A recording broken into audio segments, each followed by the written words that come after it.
Imagine this. A young entrepreneur, brimming with ideas, launches a venture. The dream is vivid, the passion is palpable. But suddenly, reality strikes. The coffers are empty, bills are mounting, workers are waiting, and machines have come to a grinding halt. The dream seems to be slipping away. The missing piece of the puzzle: effective financial management. Financial management is like the compass guiding a ship through a tumultuous sea of economic uncertainties. It's about efficiently planning, raising, utilizing, and controlling financial resources. It's about knowing how much money is needed, where it will come from, where it should be invested, and how its usage should be monitored. Without sound financial management, a business is like a ship without a rudder, destined to crash. But with it, a business not only survives but thrives, growing from a mere startup to a dominating corporate powerhouse.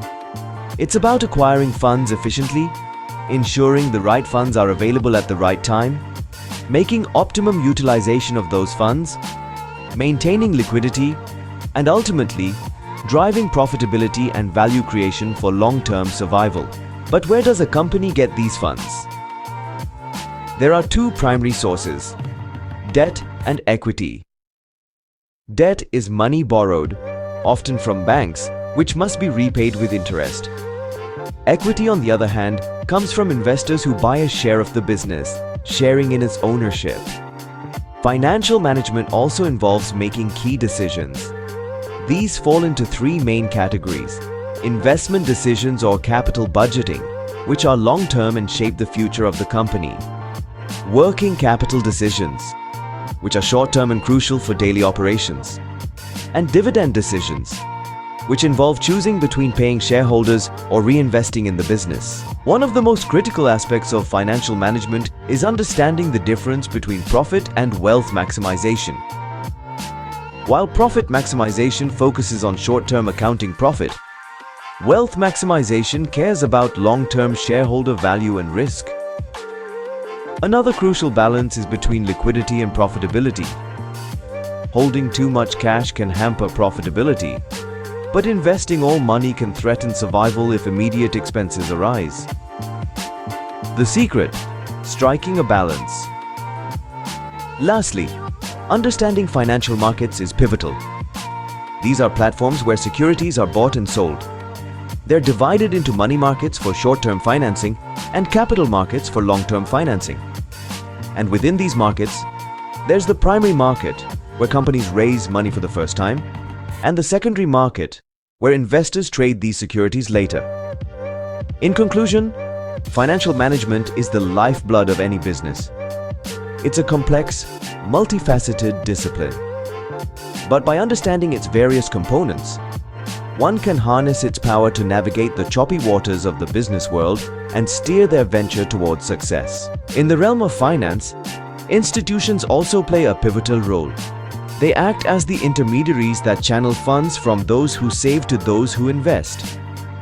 Some of the most common types of financial institutions include banks, insurance companies, mutual funds, and regulatory bodies like the National Bank for Agriculture and Rural Development, NABARD, and the Reserve Bank of India, RBI. These institutions have several key functions. Firstly, they allocate capital efficiently, directing funds where they are needed most and where they can generate the best returns. Secondly, they manage risk, providing financial products and services that help individuals and businesses mitigate the risks they face. Furthermore, financial institutions play a crucial role in promoting financial inclusion, ensuring that even those in the most remote or disadvantaged areas have access to basic financial services. Lastly, they help maintain economic stability. By monitoring and regulating financial activities, they prevent economic bubbles and crashes, protecting the economy as a whole. In our next and final scene, we'll wrap up our journey through the financial landscape. As we navigate our journey through the financial landscape, it's important to recognize that financial decisions don't occur in a vacuum. they are influenced by a myriad of environmental factors. Let's picture a company surrounded by changing weather patterns to represent these influences. Firstly, we have the economic environment. Changes in inflation rates or interest rates can greatly affect financial decisions. For instance, high inflation can erode the real value of money, influencing businesses and individuals to invest or spend rather than save. Similarly, high interest rates can discourage borrowing, leading to reduced investments. Next, the legal environment plays a significant role. Laws and regulations, including those related to taxation, can shape financial decisions. For example, a favorable tax regime might encourage businesses to invest more, while stringent laws might lead to increased compliance costs, affecting profitability. Government policies, part of the political environment, also have an impact. Policies related to foreign investment, trade, and industry can either encourage or discourage certain financial decisions. Next, the technological environment. With the advent of technology, competition has intensified, forcing companies to constantly innovate and invest in research and development. This directly affects their financial strategies and decisions. In essence, our financial decisions are not just about numbers and calculations. They're also about understanding and adapting to our ever-changing environment.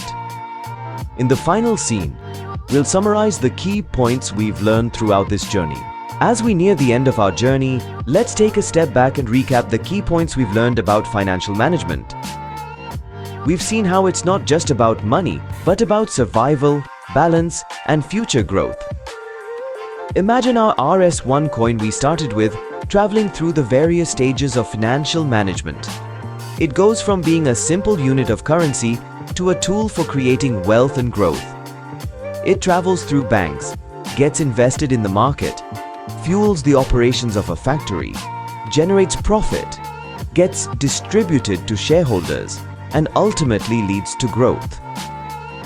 Every step of this journey is influenced by financial decisions. These decisions are not made in isolation, but are subject to various environmental influences. From economic factors like inflation and interest rates to legal and political considerations, from technological advancements to the role of financial institutions, each plays a significant role in shaping these decisions. Understanding and adapting to these influences is a key part of effective financial management.